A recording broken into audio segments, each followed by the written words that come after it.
I'll just grab it. Area.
Thank you, Your Honor.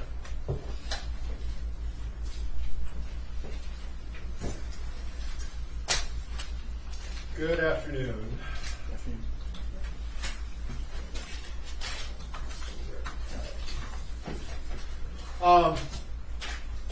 Just want to go into a couple general questions here first. And I think you talked about reviewing videos from this incident, correct? Yes. All right. And you reviewed Officer Sribniak's body camera? Yes. And you reviewed his in-car camera? Yes. All right. Did you review other videos?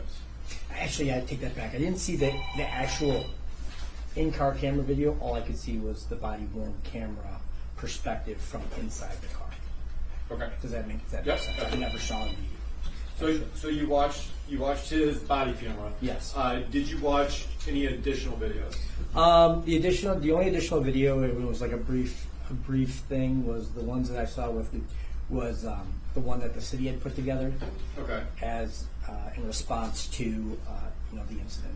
All right. So when you say the one the city put together, that involves a lot of additional wording and arrows and pointing out different things that go along with it. Correct?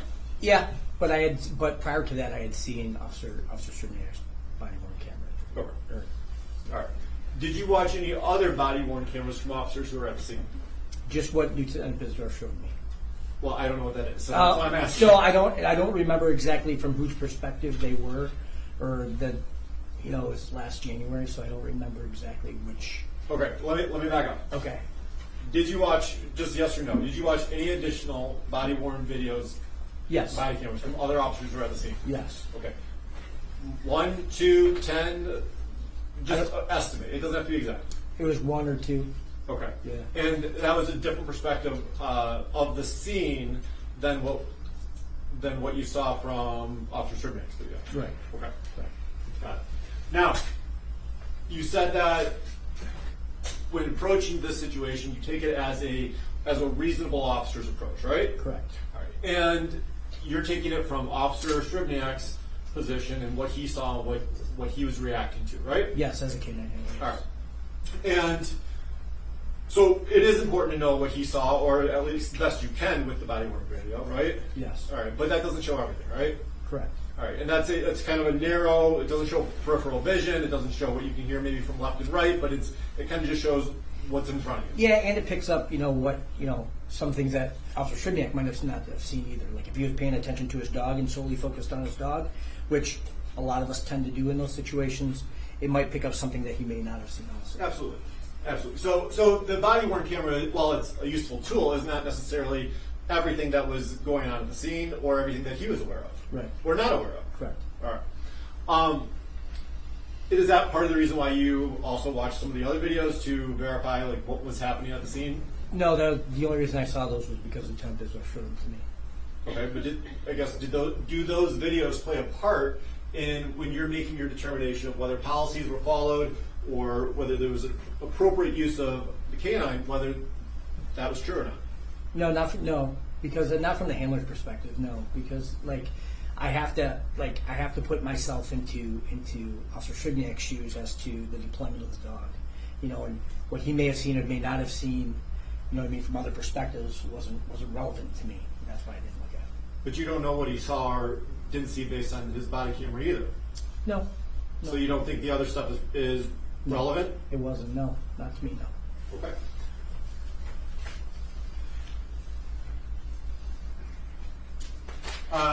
You took part in the training for Officer Sribniak. I did.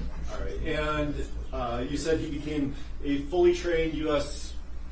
PCA Yep. canine handler in November of 2023. Is that accurate? Fully trained was around October, November. Correct. Yes. All right. So basically 2 to 3 months before this incident. Yes. All right. But you said he's been able to act as an active canine handler with the Sterling Heights Police Department since August? Yes, but he was only certified in narcotics and tracking. So if it was an apprehension type of scenario, he wouldn't have been certified in that, and he wasn't able to deploy his dog in that. Okay. And you have other police dogs and other canine handlers in the department who would know? Yeah, at that time it was me and then one other officer. All right. And I guess with that, have you been involved in apprehensions before with your dog? Not with my dog, no. Okay. I've had plenty of opportunities in terms of like situations where I've had my dog out and I've given my canine warning and the dog has been present. Merely the presence of my dog has de-escalated 100% of the opportunities that I may have had to deploy my dog at that time. All right, well, tell me about that. Like, so you're saying that you've had the dog out and you were involved in a situation where, or correct me if I'm wrong, like, this is your situation, not mine. Right. But you were involved in a situation, at least, where you were trying to apprehend a suspect? Yep. All right, and you gave some type of warning? Yes. What kind of warning would you give? Just let them know it's Sterling Heights Police Canine, and if you don't stop, you're going to be bit. All right, so I guess in your situation, is the suspect running or? No, not always. I mean, they could be present and being demonstrating some type of assaultive behavior toward the officers, clenching their fists, looking around, checking the area, seeing if they're thinking about running and stuff like that. The dog really tends to shut that type of stuff down. Okay. All right. So, and you give this verbal warning how many times? Depends on the scenario, but it's not required. Okay. But it is if it is possible, we do have it listed in the general order. All right. But you're saying the verbal warning is very effective. It can be, yes. Well, I mean, you haven't had to use your dog in an apprehension situation because you've given verbal warnings. Right. All right. So it is an effective. It can be, yes. Okay. And in that sense,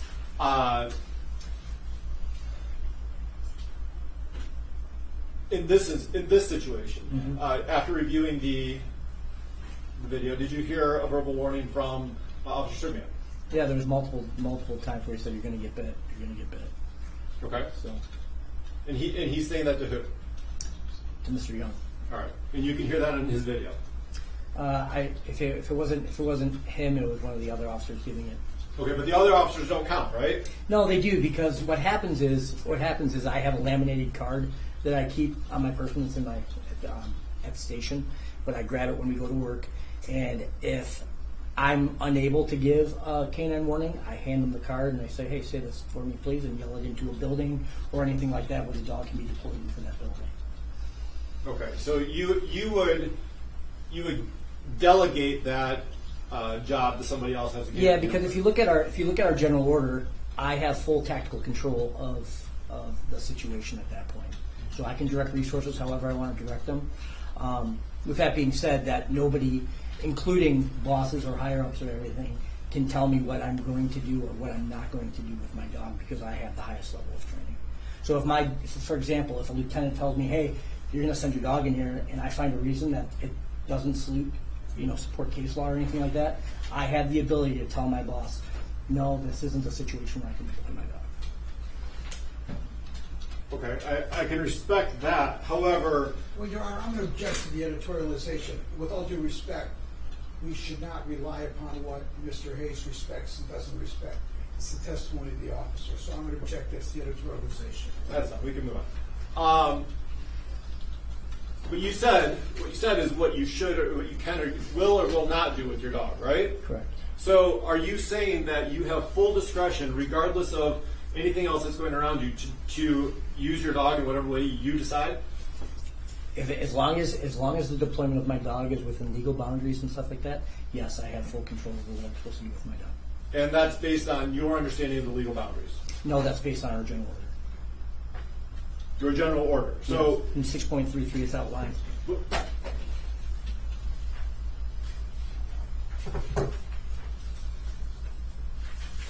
Show you it's labeled People's Exhibit 2. Is that what you're referring to? Yes. All right. And that general order is basically the idea or policies of the Sterling Heights Police Department of just general policies related to canines. Correct. All right. Now, it doesn't specifically state situational regarding apprehension. It doesn't have a situation regarding apprehension in there, correct? I'm not under. Like, what do you mean? Like, There's not a separate section for apprehension. Yeah, there is. Okay. Yep. So it's by procedure. Okay. Well, the bite procedure, but there's Right. not, is that different than apprehension, or is it the same thing? Same thing. Okay. Take it. You want it back? Please. Yeah.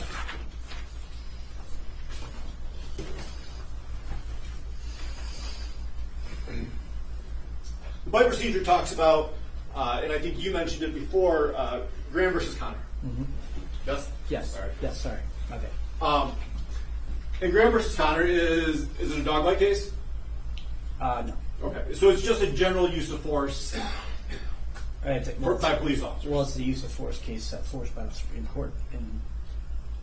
But it is a general use of force case by police officers, and it has nothing to do with dog bites, correct? No. Directly. No. Objection, Your Honor. That's really calls for a conclusion. If you want And it's also contrary to the evidence because Graham versus O'Connor is specifically in 6.33, which pertains to canines, according to the Sterling Heights Police Department and the United States Police Canine Association. Your Honor, they qualify him as an expert, especially specifically in dog bite cases. They refer to Graham versus Connor in all of their questioning. I have a right to follow up with him and his understanding of it. That wasn't the question. The question was that Graham versus Connor had nothing to do with it because it wasn't a dog bite case. And if that's what he yet- believes, excuse that's what me, he believes. both the general order and the National Association incorporate the Graham versus Connor criteria in the propriety of a utilization of a canine. So to say it has nothing to do with it is really contrary to the evidence that's in this record. I appreciate Mr. Royce spoon feeding his witness the answer, but at the same time, I have a right to cross-examine him. Also, whether or not it's used in those documents and that's their interpretation of which case law they want to use does not change the fact of whether or not Graham versus Connor had anything to do with a dog bite in that specific context. So I'm not saying it can't be applied to it, but I'm not on Mr. Hayes' question. Well, I don't want to quarrel with the court, but just so the record is clear, all of the training, all of the certifications come within the national organization and the Sterling Heights Police Department's general orders. Officer Sribniak is trained to do a particular job utilizing certain criteria. To train him, tell him to do this, and then say it's not relevant is, in my respect, from my perspective, would be like promissory estoppel, and that you tell him to do something and then you criticize him for doing the exact same thing he is told to do. I find that counterintuitive. I'm going to allow the question. Thank you. Go ahead. The question is that Graham versus Connor has nothing to do with the dog bite, correct? And no, but it has to do with police use of force. Police use of force, exactly. And it outlines the different ways or different criteria, basically, of when a police officer should be using a certain type of force against a suspect, right? Correct. All right. And then you're taking that and applying it to your dog and making a determination of whether or not you should be able to use the dog, correct? Your Honor, I'm going to object as to the form of the question. It is not Officer Walleman who is utilizing this. It's the National Association and his general orders that all of the officers were duty sworn to uphold. So it's mischaracterization that Walleman somehow made this up on the fly. I didn't say he made it up. However, he said that he's going to do what he believes is within the course of the law, whether regardless of what his superiors say, in terms of utilizing his canine. So what his belief is very relevant here. All right, I'll overrule your objection. Go ahead. You did testify to that. So you're taking your understanding of Graham versus Connor and using that with your dog and making a determination of whether or not you use your dog in any type of bite form. So, Graham versus Connor is the general umbrella that we all operate under, but there can be more specific case law for sure. I mean, it's cited in our general order too. Robinette v. Barnes, Matthew v. Jones, all these Sixth Circuit cases and stuff like that apply that a dog is not deadly force, and things of that nature. So. And the question though is that what are you doing to make that determination? You're now going to analyze each situation Right. on the fly based on all of this now case law, 6 or 7 different cases that's listed in the both Well, first of all, we have to use two documents, right? We have to use the Canine document, which then refers to the use of force document, and we have to And then, they both refer to Graham v. Connor. right, and they both refer to Graham v. Connor, Correct. and then make a determination of whether you are going to utilize your dog in a bite fashion, right? Yes. Okay. And that's what you do on a daily, and if your superior were to tell you to do something you believe incorrect in terms of the case law, you wouldn't do it. Correct. All right. And if you believe that it's within the case law, and your superior told you don't do it, you're going to do it anyways? It would be all situational dependent. Okay. Now, aside from your canine training, you don't have any specific special training other than your general use of force training that you received through the Sterling Heights Police Department. Wrong. Okay, tell me about it. So I was a use of force instructor prior to becoming a dog handler. I'm a firearms instructor, I'm a patrol rifle instructor, I'm a SWAT team leader. I've been on the SWAT team for 12 years. Trying to think what else. Krav Maga instructor, PPCT instructor. Formerly was a taser instructor, but not anymore. That's been a long time since I've done any update for the taser. Trying to think what else. But yeah, those are the general things that I've certified in. Okay, so you're certified in those? Yes. And you said you did some use of force training? Yes. And are I you used to be an instructor for the department prior to becoming a canine handler. for the Sterling Heights Police Department? Yes. Okay. And how long were you an instructor at the Sterling Heights Police Department? Had to be between 5 and 8 years. Okay, when was that? It was prior to becoming a dog handler, so prior to 2018. Okay.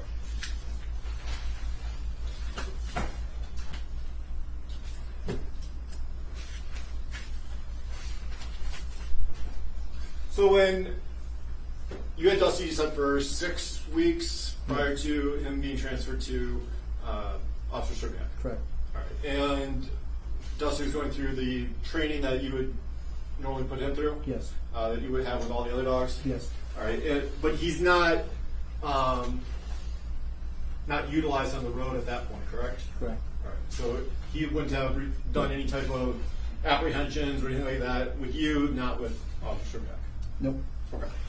The only thing we would do is in training. Okay. Now, you said Officer Sribniak was not initially in August certified for apprehension, Correct. and that became, he was certified for apprehension when?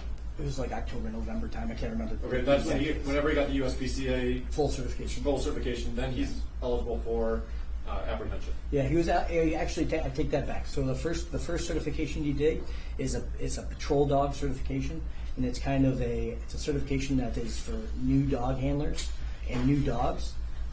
So he was certified in August, so he was able to perform full duties in August, and then he actually did a complete certification, meaning that it's a lot more difficult of a certification in October and November. Okay. Prior to, so, let me go back up. Let me get a little foundation here. As the canine trainer in Sterling Heights, Okay. with the police department there, you review any type of dog cases with your. Basically, you're his boss. Is that? Am I? I'm in charge of training. I have no idea what question you just asked. Yeah. I'm in charge of training. Hold on. We had like 4, 5, 6 different topics in a question of which I don't even have a clue what he's asking. We rephrase the question. Absolutely. Would Officer Sribniak be? Would you be his boss? Considered. I monitor his training and I monitor his performance. Okay. And if I have an issue, I report it to people that are higher up than me. All right, I so- receive no pay benefit. I receive no any type of treatment that's any more important than Officer Sribniak than just a normal dog handler. But it's my job to make sure that he's doing the right things the right way. And if he is having an issue, I report it up the chain of command. All right. So as the trainer, you would, and maybe most senior dog handler Yes. would review other dog handlers within the department and their use of their dogs in different situations. Correct. Okay. And if there's an incident with a dog and the handler out in the public, Yes. whether it's I don't know, would you review that just as a general Like incident in the public, like what do you mean type of incident in the public? Well, I guess that I'm going to ask you that question. Like, so what would you review? Like, if you're Well, it's outlined in our general order. Like all the things that I'm responsible for monitoring is listed there in the general order.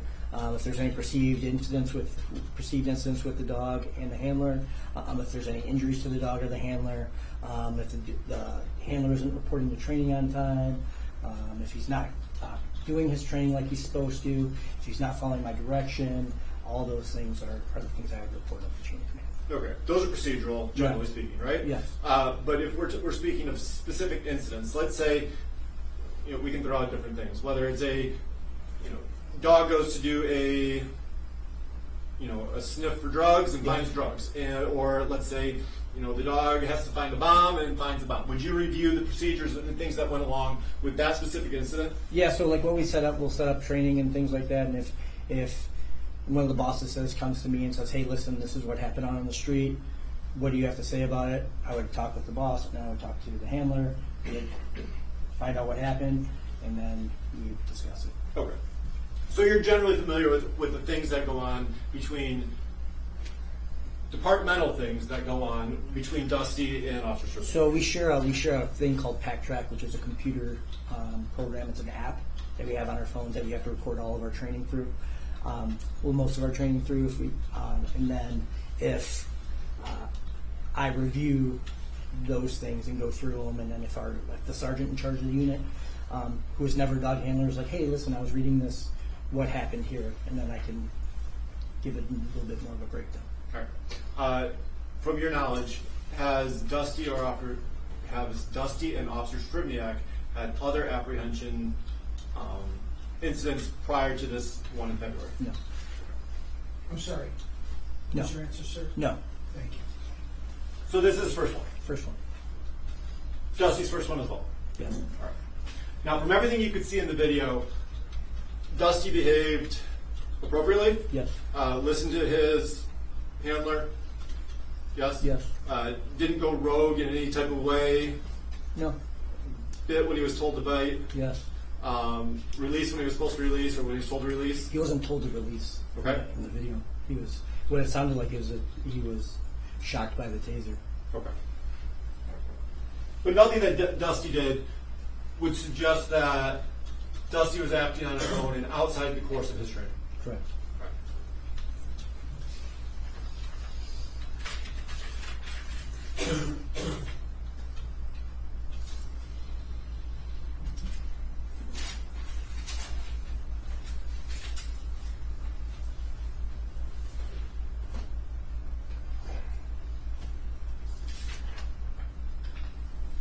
Now, I think you testified that, correct me if I'm wrong, that you believe that everything was according to policy in this incident. I did.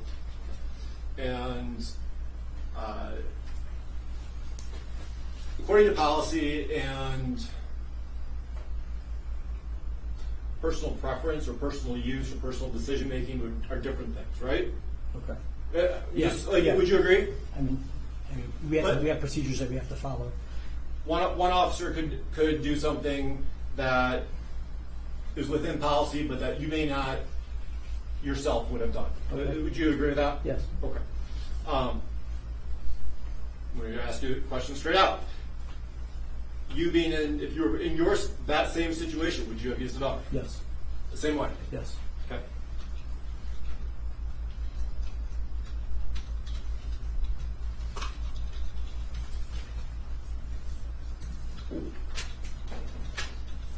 And the factors that you believe that would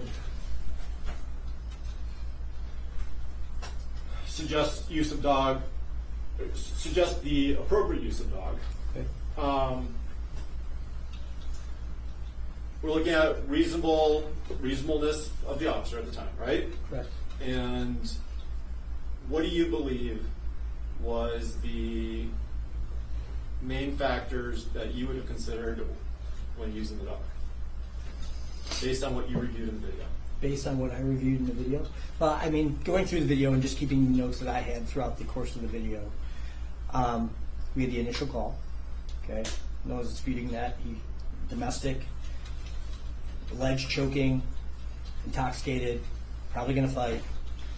The initial contact with Officer Sribniak, okay, and disregarding all verbal direction, not identifying himself, refusing to get out of the car, digging around in the car. Okay, all these are things that add more and more and more layers to the deployment of the dog.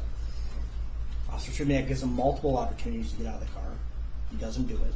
Officer Sribniak asks him to identify himself, doesn't do that. Officer Sribniak feels unsafe to the point when Mr. Young is digging around inside his car, he feels the need to pull out his gun. Okay. After that, Mr. Young flees the scene. Officer Sribniak hears over the radio that he potentially was going to try to hit an officer. He flees the scene at extremely high rate of speed, running multiple red lights. Ends up, going off the roadway, exits out of the passenger side door of the vehicle. Officer Sribniak runs down the hill with his dog and with his leash, falls as he comes down the hill, comes up to the suspect, and sees that he is is on his back, okay, in a offensive position, and that's when he decided to deploy his dog. Okay. So, 95% of what you just told me is everything prior to them on the berm with Dusty, Officer Sribniak, 12 other officers, and Right. Mr. Young, correct? Right. Okay, so there's a lot of stuff that happens. Correct. But that's just something that you consider. Those are factors you consider, right?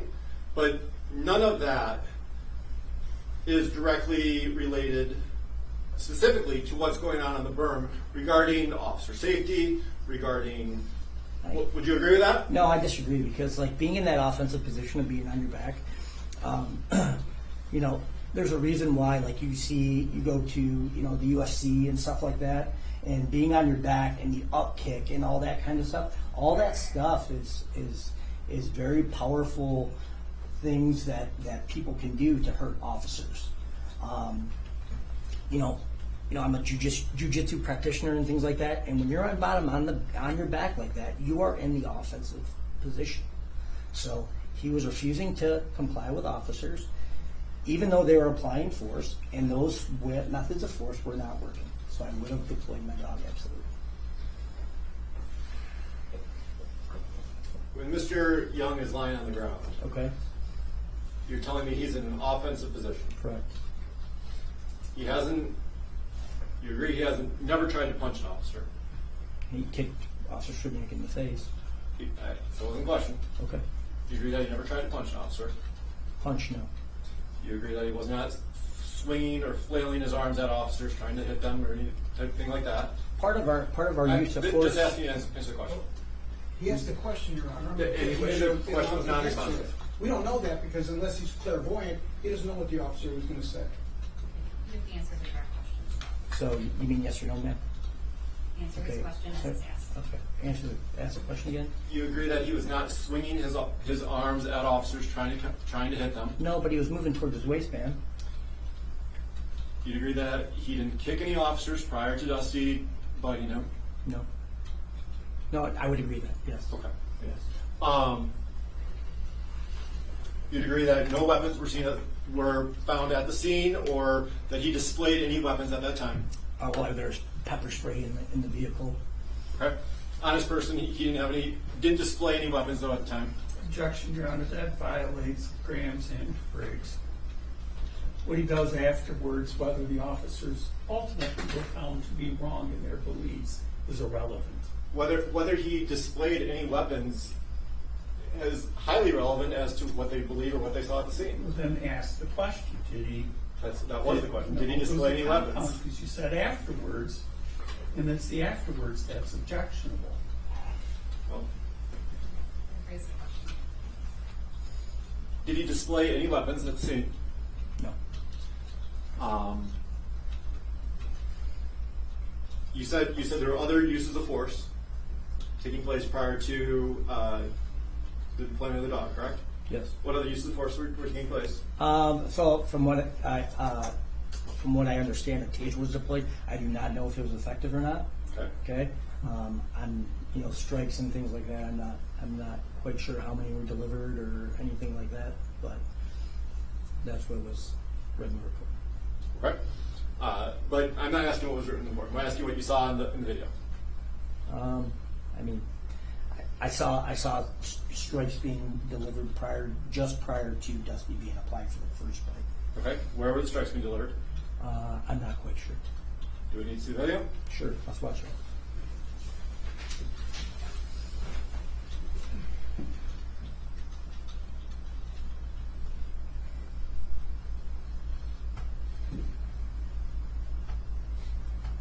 When's the last time you watched Officer Sribniak's body camera video? 4 days ago.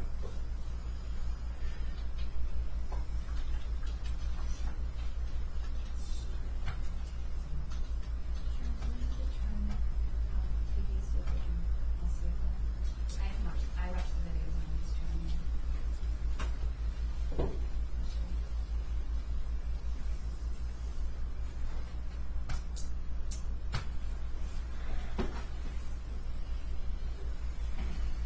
Sorry, it's been a while.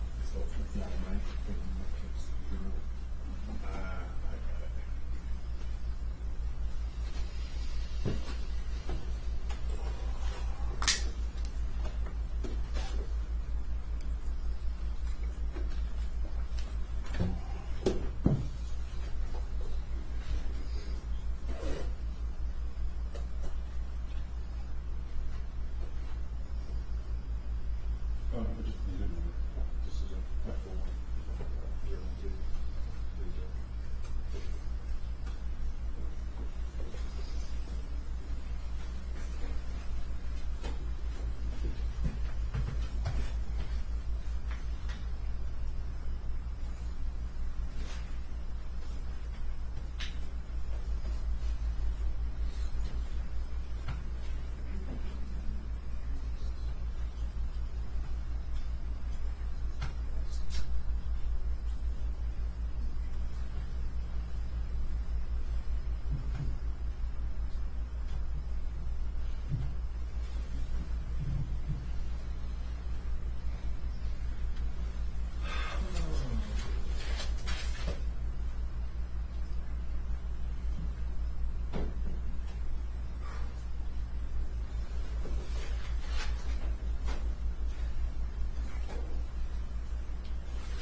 I believe People's Exhibit 4, starting at the 12:15 mark.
All right, you remember where the strikes were? That was pretty grainy. I couldn't see anything. Can you take it back? Oh.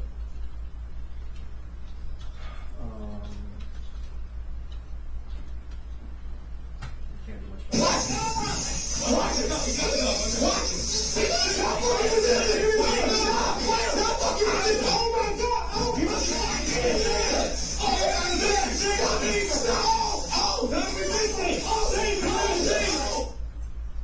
Sorry.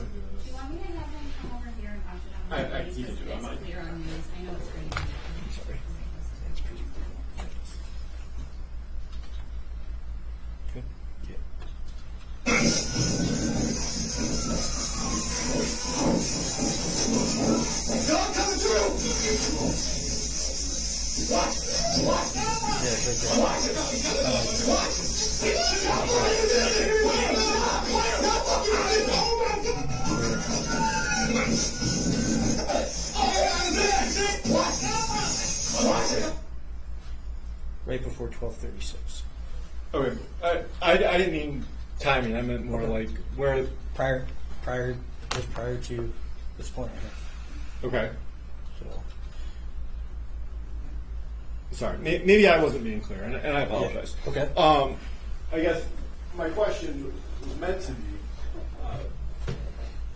in your review of the video, do you recall where on Mr. Young's Oh, no. person No, you couldn't see it. the strikes are being? Couldn't see it. Okay, let's keep watching the video.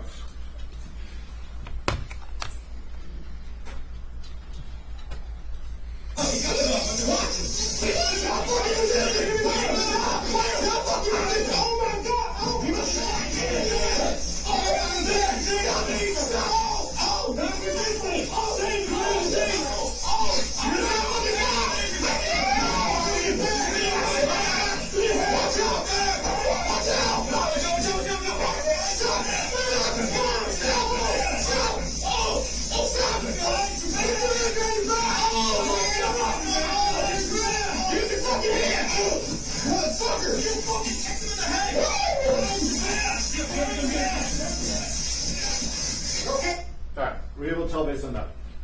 No. Okay.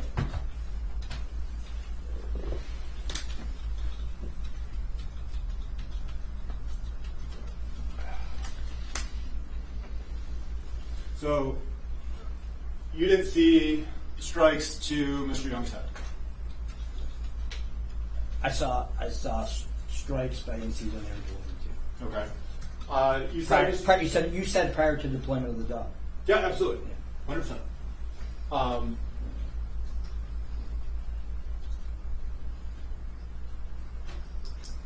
I think you initially justified that Mr. Young was on his back in a aggressive, offensive position. Yes. All right. Where was that in the video? Could you?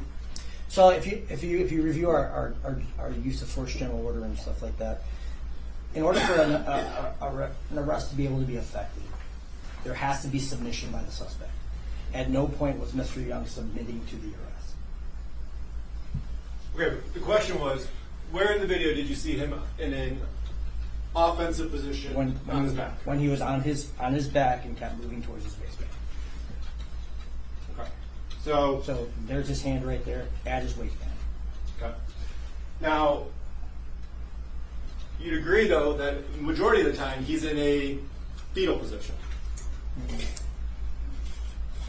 I wouldn't agree to that, no. Okay. Would you consider the fetal position to be an offensive position? It can be. So would you consider the fetal position to be an offensive position? It can be. But would you consider it? Yes or no? Like either you believe it is or you don't believe it is. Well, Your Honor, I think he's answered the question twice. I actually don't think he's answering the question. I think he needs to directly answer the question. So in the fetal position, is it an offensive position? Yes, if you're trying to pull a pistol. So the position itself is not an offensive position, but the idea of being able to pull a pistol is the potential offensive thought. Correct. Okay. And any position would be considered a offensive position because you can pull a pistol that you can pull a pistol from. If you're moving your hands towards your waistband, absolutely.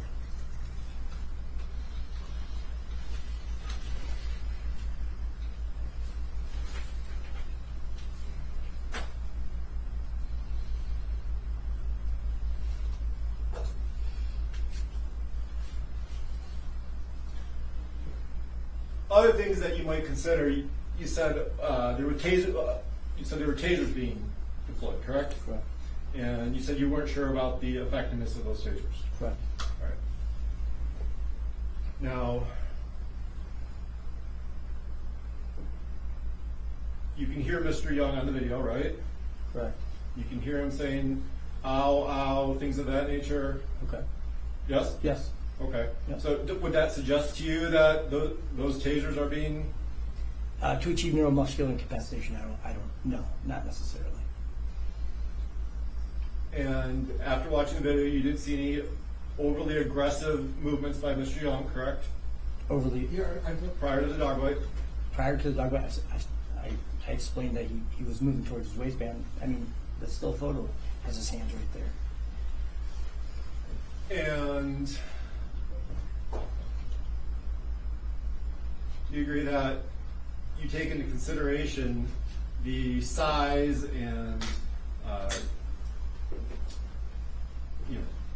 general abilities of the suspect themselves, right? Correct. All right. So you consider, like, is this person 5 times the size of me, whether or not I need to use additional force, right? Correct. All right. Fair to say you would also consider the amount of police officers around, Correct. and if there were 12 officers versus 1 versus 12, that it may make a difference. Correct. Okay. You know how many officers were on the scene? No.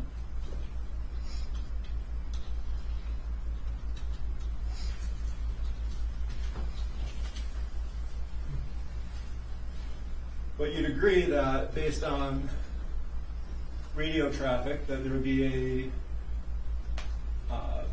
that the officers would be aware of officers coming to the scene, things of that nature.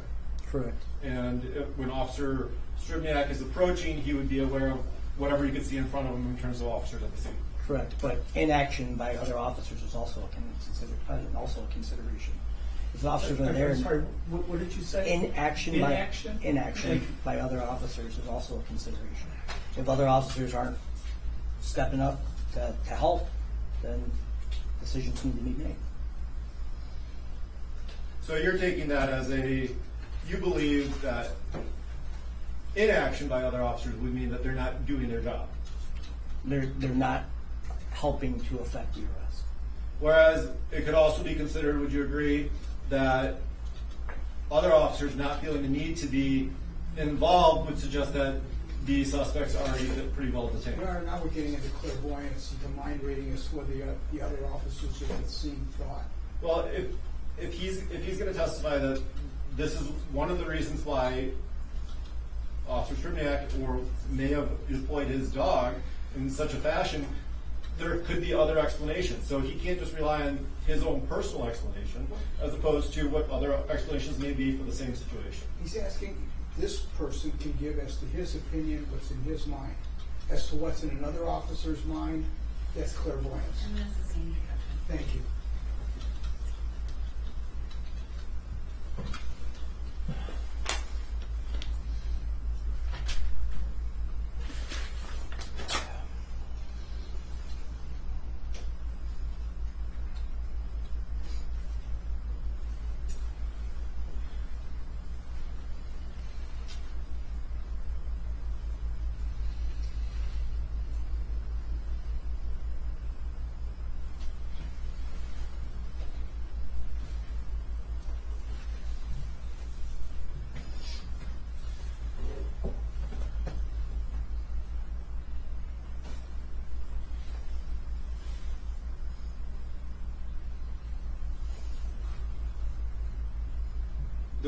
One of the main reasons to deploy the canine is officer safety.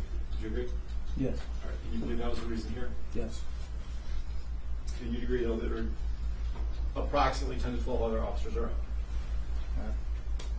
I'll take your word for it. I Okay. don't know the exact number. And that Mr.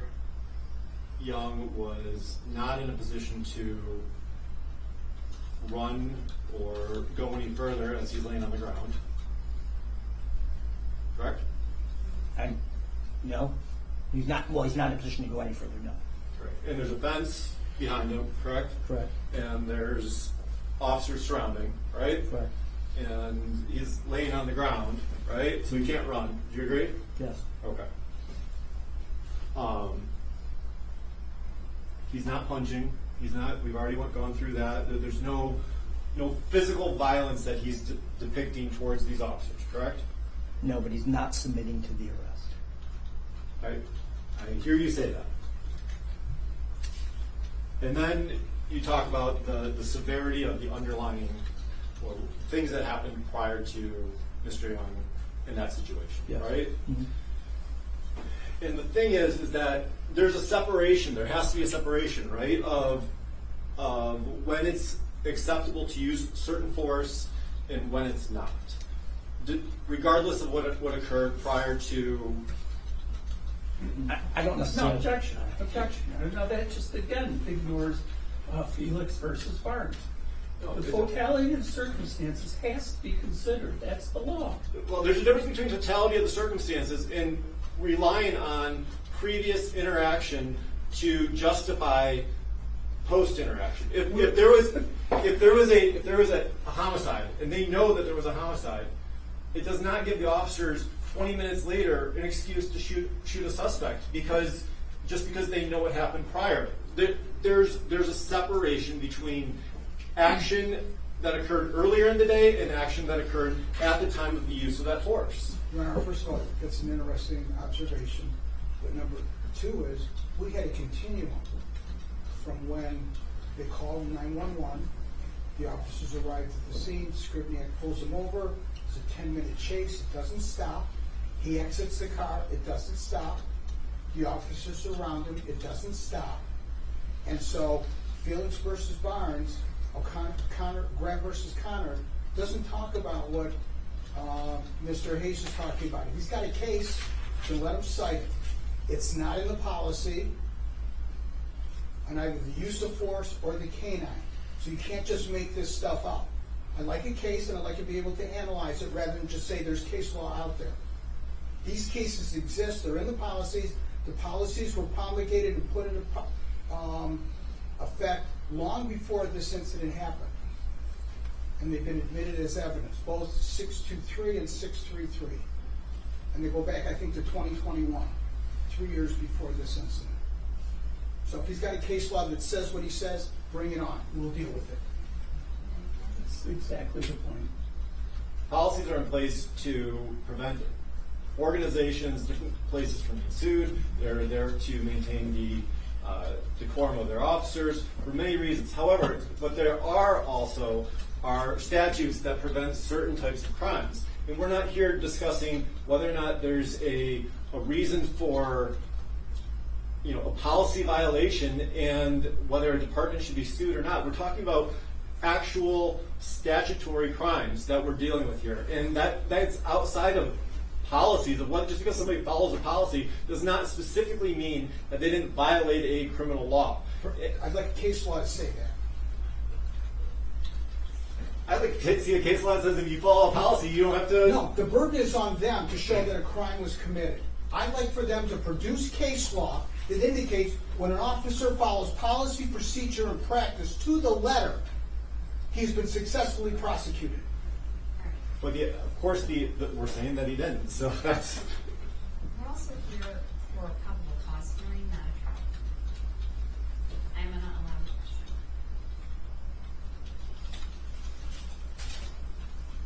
question. Going back, is that there's a Well, separate. you have to. I fully understand. Yeah.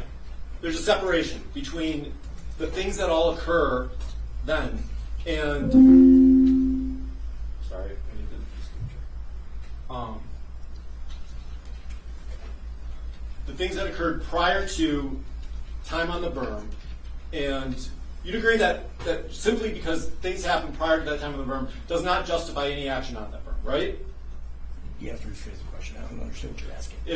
If the suspect committed an offense, whether it's against an officer or against another person, prior to the time that the suspect then 10, 15 minutes later commits or is being apprehended or is involved with another officer altercation, that those are separate things. That the 15 minutes prior you can't use justification for that. I don't agree.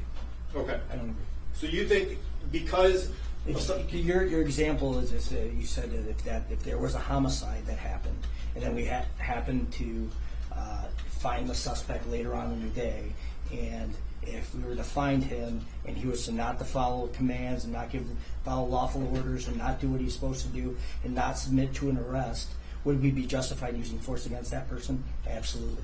No, that was not the question. The example was, if there was a homicide earlier in the day and you saw that person again 20 minutes later, are you justified in just shooting him dead?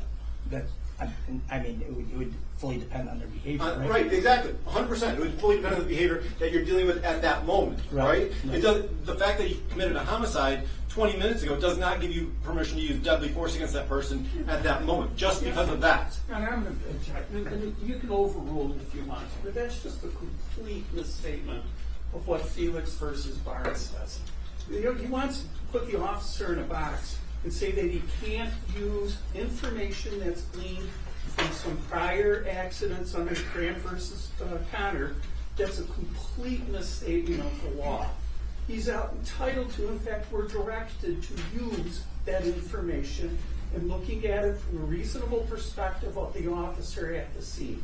And Felix versus the Felix case specifically says we have to do that. And for counsel to tell this witness and box him into a here and now analysis, which is no longer what the law of the land is anymore after the Felix case came out, is a complete abrogation of what the Supreme Court said in that case. And Your Honor, people are not suggesting that there's not a totality of the circumstance review and that all of this can be considered. We're only suggesting that actions prior do not just because of those actions prior do not justify actions later. That's the only thing I'm trying to accomplish with this witness.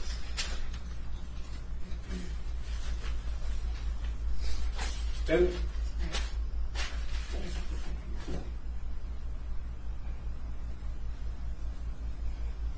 sorry, I missed that, Your Honor.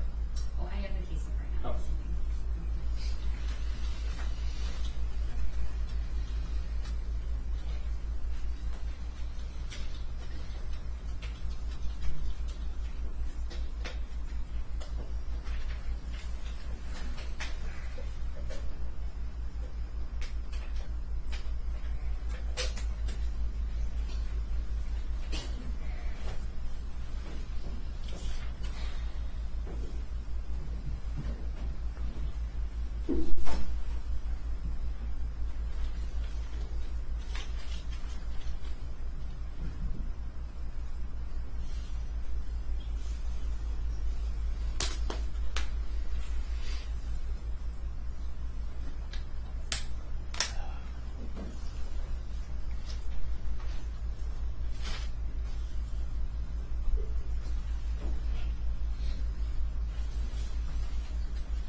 Alright, I'm gonna allow the question, I think it's consistent with the case itself. The case itself just says that you can consider all things leading up, however, you need to determine how you're gonna consider that and where they play in, and I think that's consistent with the question.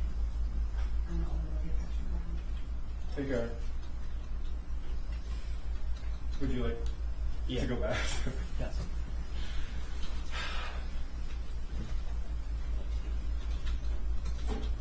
You and I were just talking about the homicide example. Okay. We can continue down that path, or we can go a different way, however you want to choose to answer this question. Okay. But the question is simply, while you are taking into consideration all the factors that have occurred throughout, as a handler, as a person who's going to use force, Right. as an officer who's going to use force, you're taking in all the factors and all your interactions with this person that occurred, not only throughout the day, but throughout your knowledge of that person, right? Right. So that means if you dealt with him 3 years ago and you know this person to be something, that's something you would consider, right? I'm not understanding. If you dealt with if you're referring specifically to this situation. I'm just referring in general as a use of force, somebody who's taught use of force, Right. and somebody who's taught dog handling situations and when to use apprehension and bite techniques. Right. And I would have used my dog in this situation. Okay. As someone like that, the concept of acting as the reasonable officer Right. and in the reasonable situation, things you're going to consider, Right. including the Graham factors, are your entire totality of your interaction with this person, right? Correct. And that includes if you had interaction with them 3 years ago, 3 minutes ago, or 3 seconds ago, right? I'm going to consider all of the factors that are happening at this time, and I'm going to use the least amount of force possible to end the situation as fast as possible. Because the longer that this goes on, there's more chance of injury to not only the suspect, but the officers. Okay. But you'd agree that when you're considering all of these factors, that whatever happened in your previous interactions with this person is not, that alone, and I repeat, that alone is not enough to justify use of force later on. I don't agree. Not in this situation. Okay, you don't agree.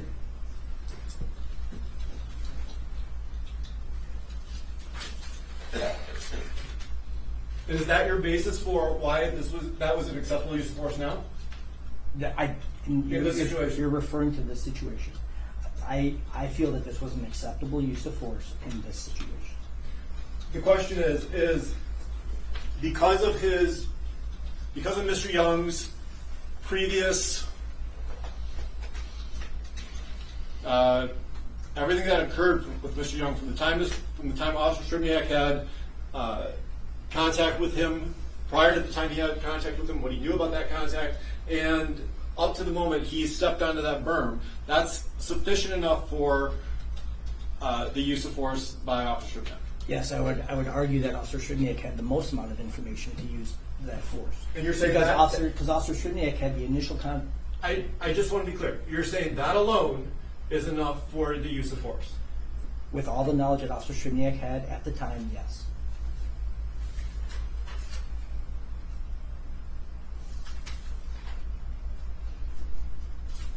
All right, last couple questions.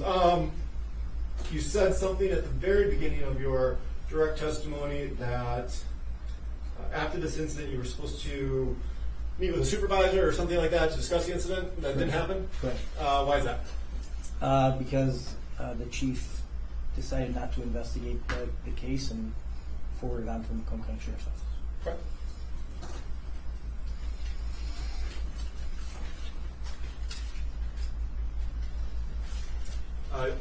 Additionally, as we just watched the video, you didn't hear Officer Sribniak say anything about, the dog's going to bite you, give any type of verbal warnings about the bite. They say that the dog's coming up. He's got the dog. He's got the dog.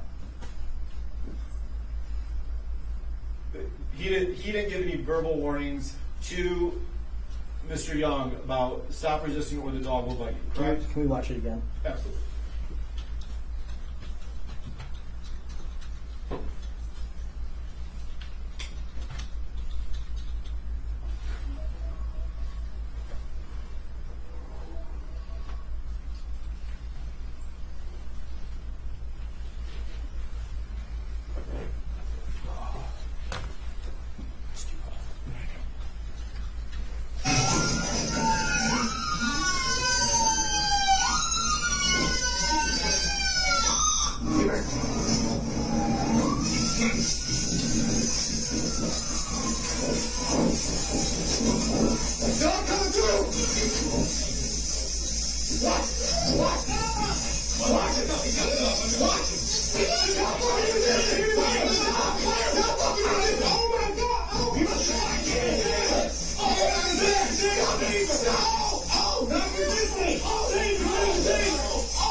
Not Officer Sribniak specifically, no.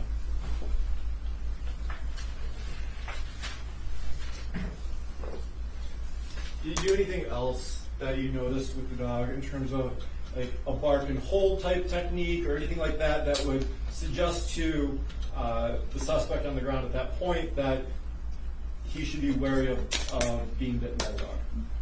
We don't teach a bark and hold. So.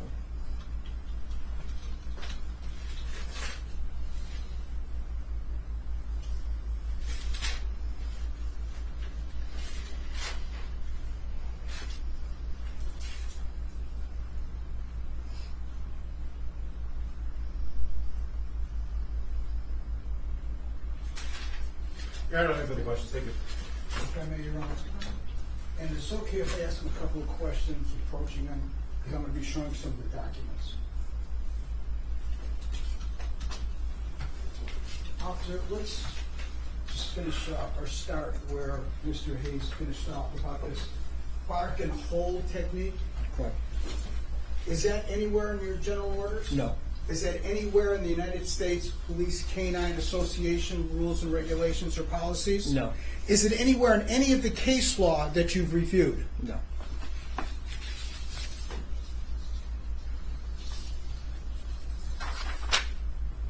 Mr. Hayes referenced, Your Honor, General Order 6.23. I don't recall the exhibit number, but I know it was marked and admitted.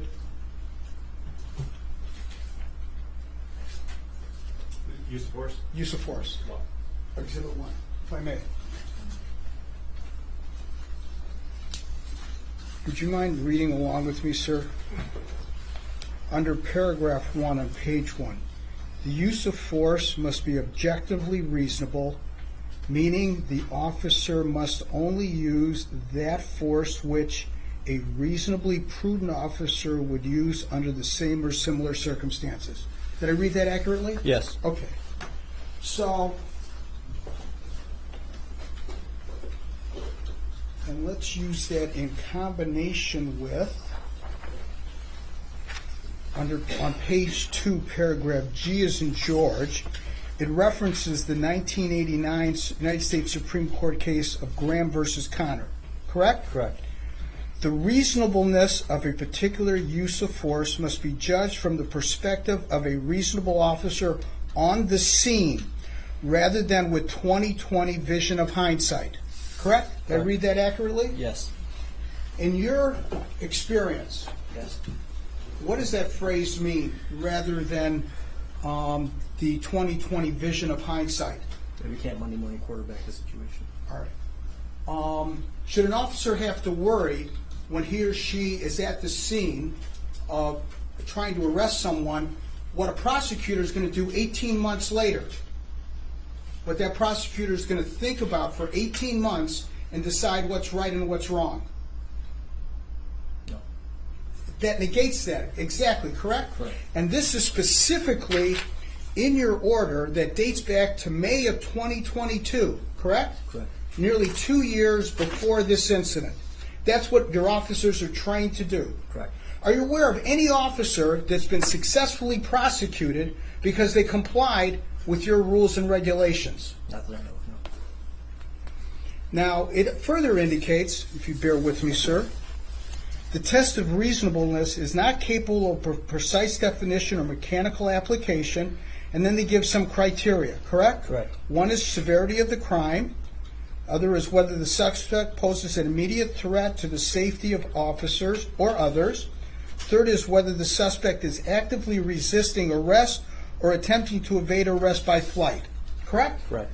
Is there anything in there about that the subject has to have a weapon? No. Is there anything in there about the subject punching officers? No. It's about resisting, actively resisting arrest. Correct. Forget about for a moment what happened at the apartment complex. Forget about the 10-minute chase throughout most of Macomb County on 3 tires, at speeds of 100 miles an hour. Forget about almost hitting a pedestrian. Forget about crossing the double yellow line and almost hitting an oncoming car. Forget about going over the berm and blowing out 2 more tires and still going strong. Let's just deal with what's on the berm after he gets out the passenger side of his vehicle, okay? Is there any indication at all that he's complying with the orders of the officers before Sribniak even gets there with Dusty? No. He's actively resisting, correct? Correct. Doesn't have to punch, doesn't have to pull a gun or a knife or anything else, just actively resisting. Correct? Correct. Attempting to evade arrest. Did you count the number of times on the berm officers are yelling at him, put your hands behind your back? No. Yeah. How many? Are you aware? I don't know how many. There were multiple times. Correct. Is there any indication at all that he complied with any of that? No.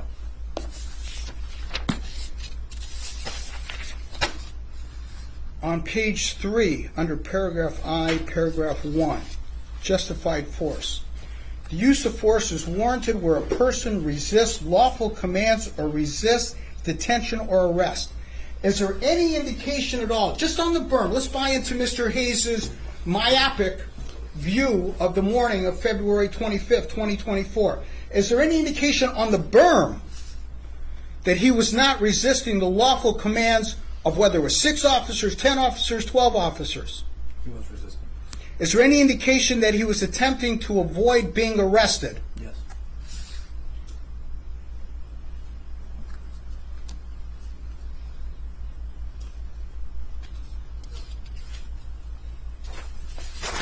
Your use of force policy on page 4 indicates what active resistance is, paragraph 3.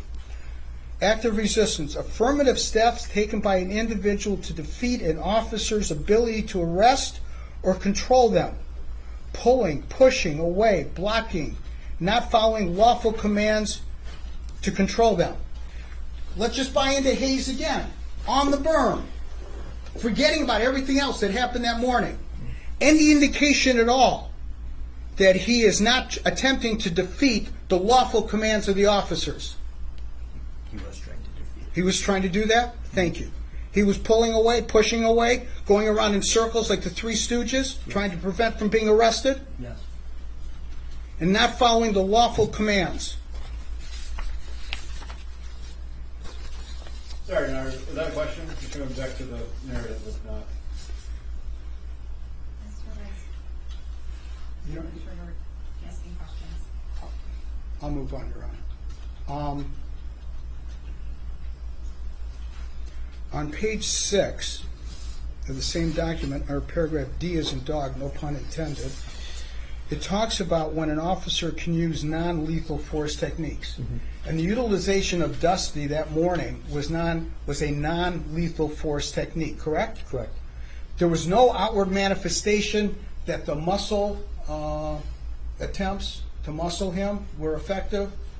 No indication that the taser was effective. Correct. No indication that regardless of how many officers were hands-on with Mr. Young, that there was no indication that the presence of as many officers as you want had any affected him whatsoever. Yeah, objection. All of these are leading. I'll move on, Your Honor. To protect the officer and others from physical harm.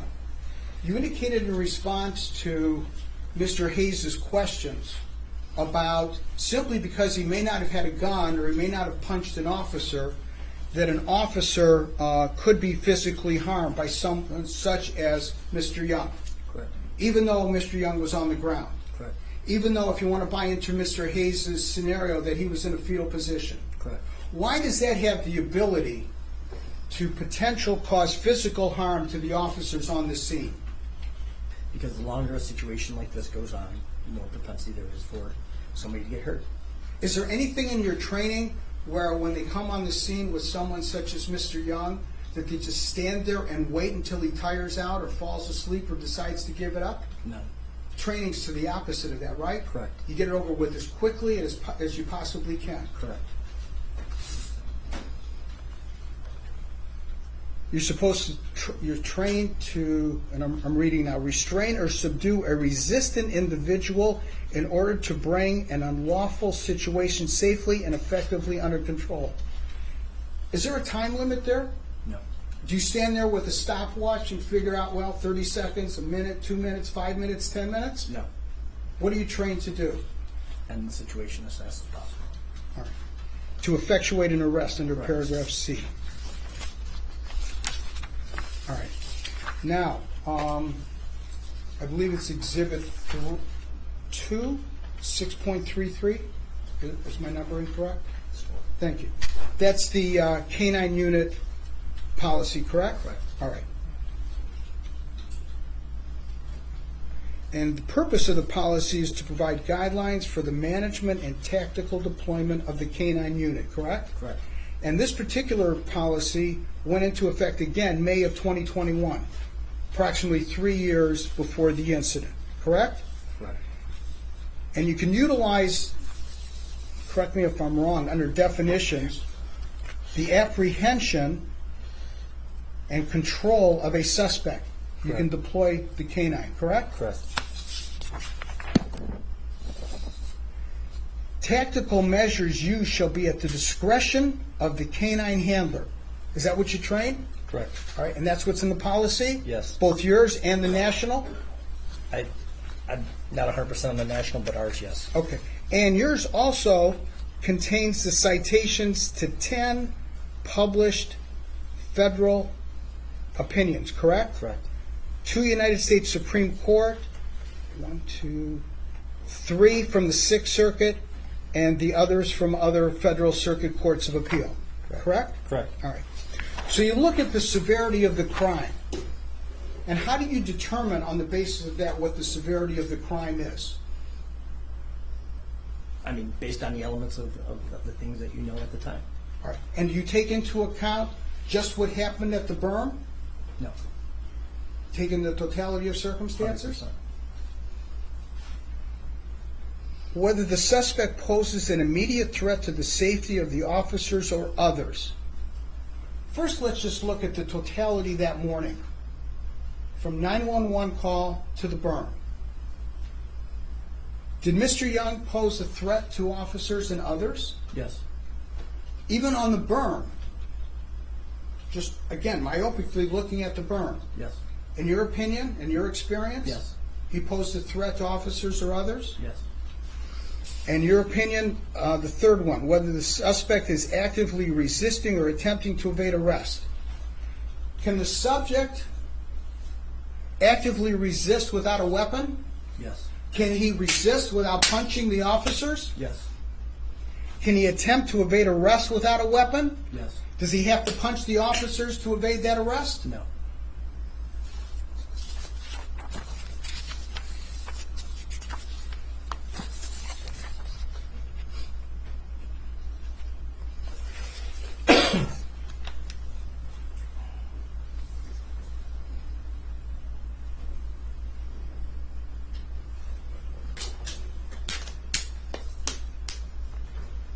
Let's go to page 5 of that particular general order. And will you read what's highlighted there, please? This paragraph here. Just starting there Okay. and going to there. Okay. This department recognizes that the canine is a tool which is used by the canine handler. The department also recognizes that at times a canine may bite and hold a suspect according to the training it has received. The department maintains that use of a police canine does not constitute use of deadly force. In this, as in other cases, officers may use that degree of force that is objectively reasonable to apprehend or secure a suspect as governed by the standards in Graham v. Connor. So, the police department of Sterling Heights is telling individuals like Officer Sribniak to follow the dictates of a United States Supreme Court case, even though it may not have been a dog bite case, correct? Correct. All right. And in the 10 cases in the general order that are specifically referenced by name and issuing court, are some of those dog bite cases? Yes. All right. So whether it's a dog bite case or a general use of force case, this is what the department trained James Sribniak to do. Yes. If I could just have a moment, Your Honor.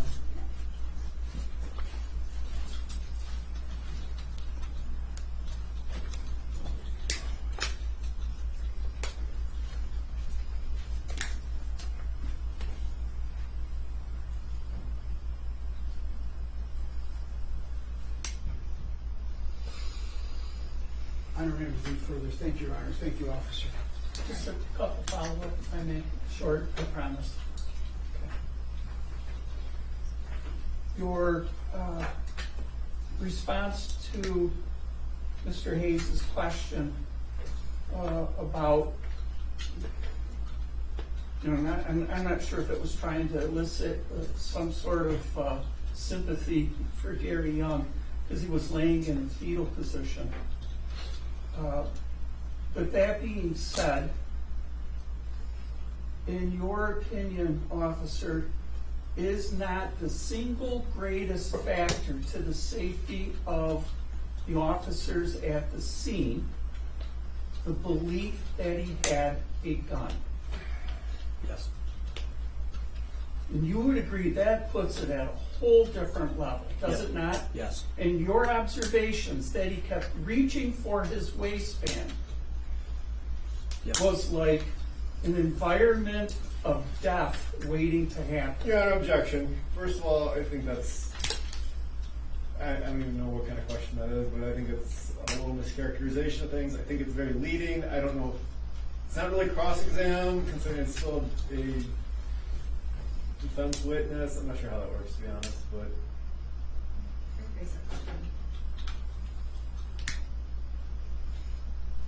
In your training and experience, especially in the use of force, how long would it have taken had the defendant or had Mr. Young had that gun to pull it out of his waistband? Objection to relevance. There's no indication they had a gun. No one's testified that they believed he had a gun, and I don't think it's relevant in this case. Well, Your Honor, I'm going to take issue with Mr. Hayes' response, because the record is replete in terms of the actions of Mr. Young that morning, that the officers had a fear that he may have a gun. Again, 20/20 hindsight is not the issue. It's what the officers thought and reasonably believed at the time. And I believe it was retired Officer Steele that talked about the 45-degree elbow angle effect that the officers are trained. The fact that he's reaching in his waistband in the car, that he's moving his arms, even if it was a fetal position, on the berm. So the officers had reasonable apprehension that he may have been armed with a weapon. They don't have to wait there, and as Mr. Hayes would do it.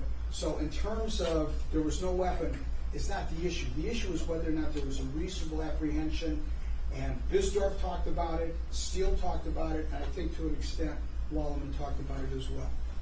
Mr. Guerin, your response? Yeah, I would agree. I think that this particular officer's opinion as to the use of force, given the belief and, of course, the follow-up question that would be elicited, that there was, in fact, a gun magazine on the ground right next to Gary Young, would have well formed the basis that they were in immediate danger for their own safety. All right, I'll allow a question. Would you agree? You have to ask it again. I don't know. I'm sorry? We asked the question again? Oh, yeah, absolutely. The underlying, probably single greatest factor in your analysis is the danger that the danger that was present when the officers believed that he was in possession of a gun. Correct. And that would have been at least enhanced or multiplied by the presence of a magazine on the ground next to him. Correct. And the fear that you've indicated to us about this actual safety to the officers themselves even came after the dog bite, when Gary Young kicked Sribniak right in the face. Objection, Your Honor. Number one, there's no relevance there to the actual issue at hand. Number two, all of those three questions that I just asked was not the question that was objected to initially and then re-asked. So, like, I don't think there's any relevance to that. It's all leading as well. It's highly relevant with respect to the Graham analysis, Your Honor.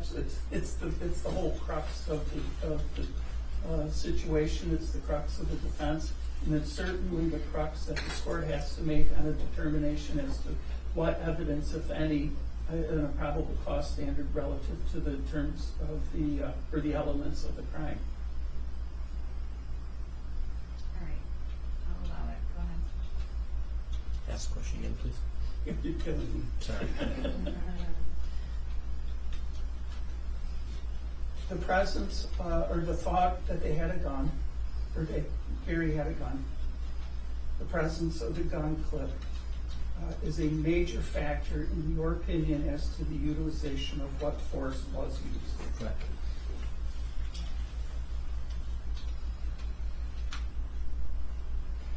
You would agree that the force was non-deadly. Correct. You would agree that within seconds of the use of force, that the officers, and again, this might be taking a shot, but the officers that were actively engaged as opposed to standing around watching, they were able to effectuate control of the suspect within seconds of that dog bite. Correct. Final question, sir. In your opinion, was the actions of Sribniak and albeit Currie as part of this situation, taking control of this suspect, were they corrupt? No. Were they depraved? No. Were they perverse? No. Were they tainted? No. Is there any evidence in your analysis that would suggest any one of those elements of a crime? No. Thank you. Nothing further, Your Honor. All right. Any more questions? No, thank you, Your Honor. Can this witness be excused? Yes, ma'am. May he, Your Honor? May he be excused? Is everyone good? Yes. Okay. Thank you. Your Honor, except for housekeeping matters to make sure that I move for the admission of all the exhibits that I wanted to, I don't have any additional presentation. So I'd just like, once we stop, to be able just to go through and make sure that I'm on the same page with the court in terms of what I marked and what was submitted. Sure. Thank you. Mr. Chairman, any other witnesses? One witness, Your Honor, but I suspect we'll have to pick a date because you had indicated 3 o'clock for recitation of proceedings. We're picking a date right now, so you guys tell me when you want to come back. Are we coming back? Next week. This week, next week? Next week, what?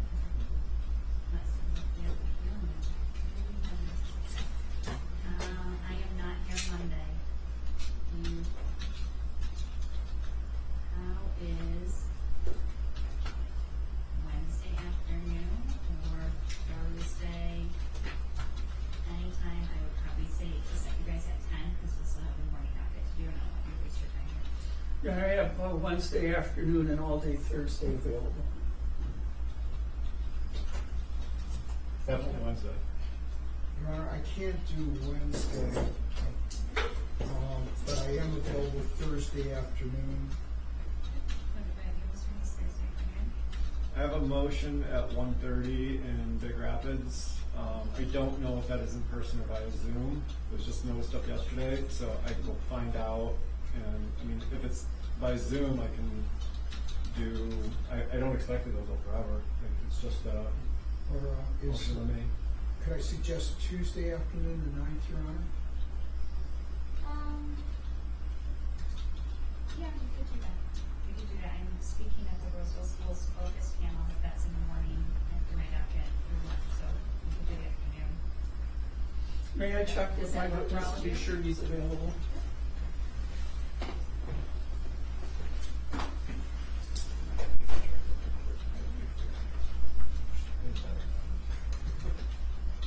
Trials are just back, so.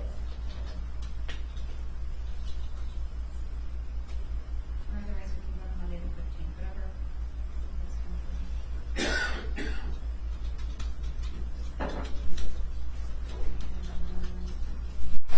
It's like pretty early, so we could pretty much give you a whole day straight in that here. Tuesday afternoon, the 9th works, Your Honor. Say the 9th? Okay. 1 o'clock? Yeah, let's aim for 1. Gentlemen? It's good for me, thank you.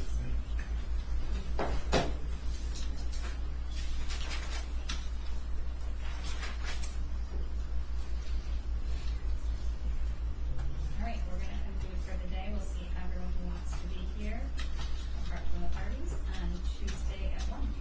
Take care. Thank you, Judge. Did you do your housekeeping? We'll do it. Yeah. I don't want to keep everybody.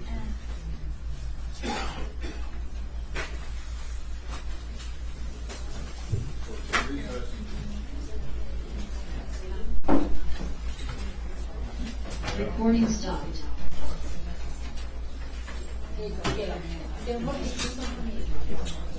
So do we-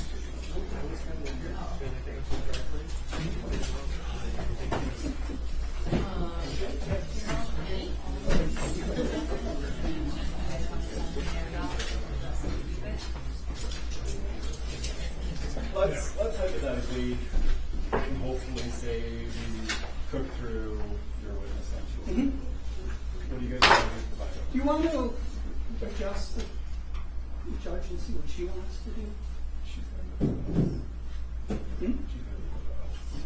What do you guys want to do? Well, Come on.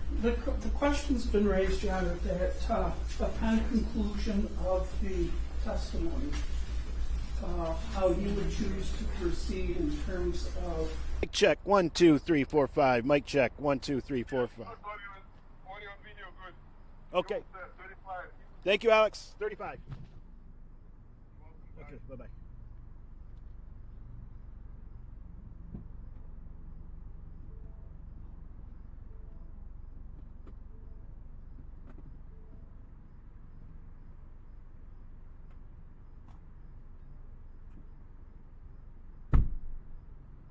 That is a quick turnaround, buddy. Yeah, thank you. You too. You too, man. All right, we'll take it. We'll take it. We did it. We did it. Dial me in right now? Yes, sir. I don't know. How's it going? Hang in there. You all right? Yeah.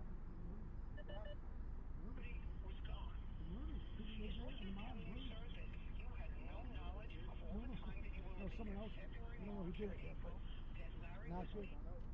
They didn't find out yet. Here I come. I got it. This, and then you. You. Yep. Got it. I got it. Good. We're good. Good.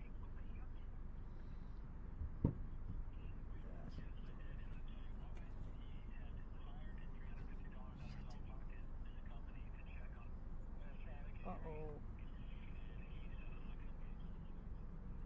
Talking to you. Did you hear him? No. Hello? Hello? I can hear you, yes.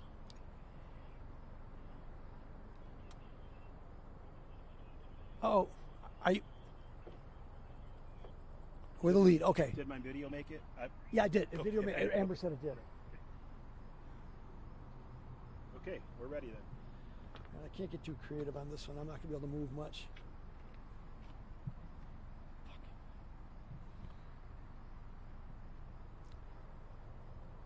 Yes, yep, yep. Just give me a cue. Just say, yep, got it. Beautiful. Give me a mic, Charlie. Yep.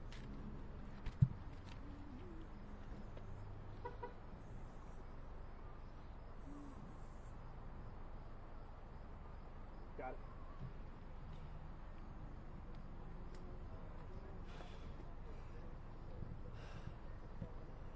Brett, can I go like that?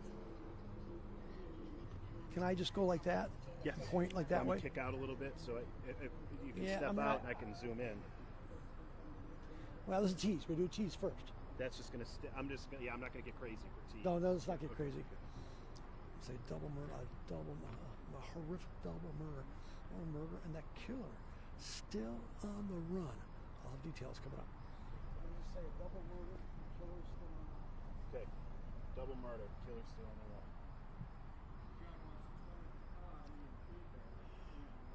All right. Getting shadow on you. I'm gonna shut this back. We have this. I'm going to use it.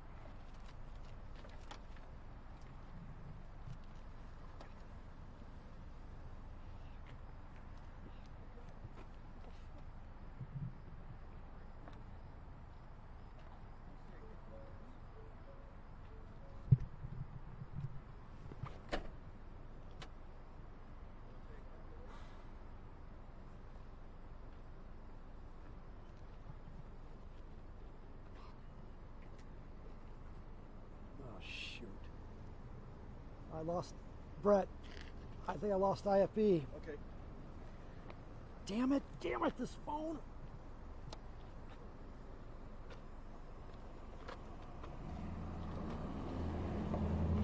Damn it. Here I come. All right.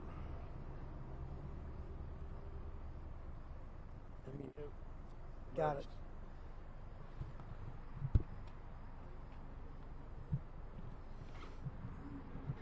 A horrific double murder here in this house. Sydney gave me chocolate. Oh, just throw it.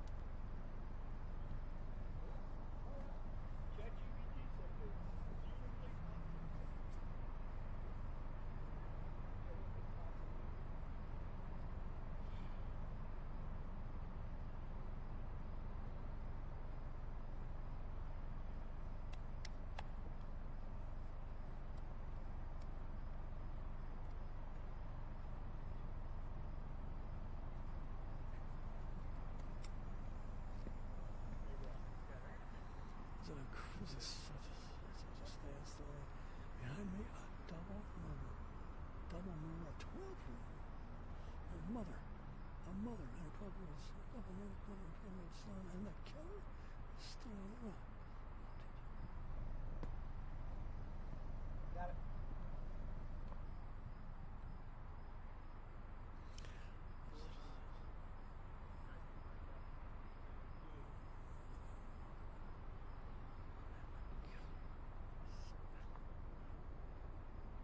What's going on? You doing all right? Yes, sir. You All right. I need some of that Wendy's now. right there. Beautiful.